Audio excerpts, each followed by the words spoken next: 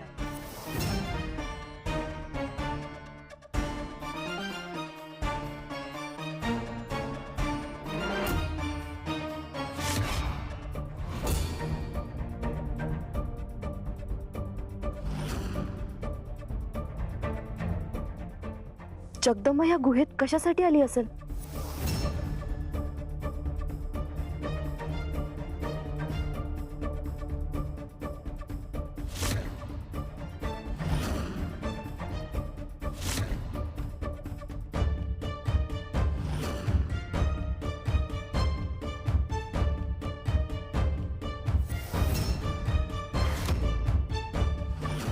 महादेवाचं वारं जर तिच्या आयुष्यात आलं तर सती सारखीच तिची ही परवड होणार हे निश्चित.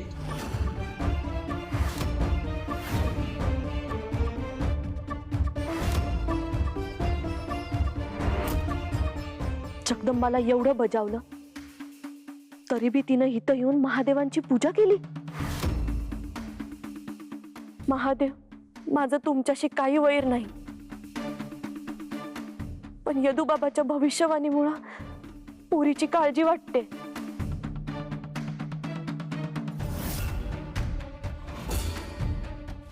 नाही, मी तिला हे करू देणार नाही, कधीच नाही.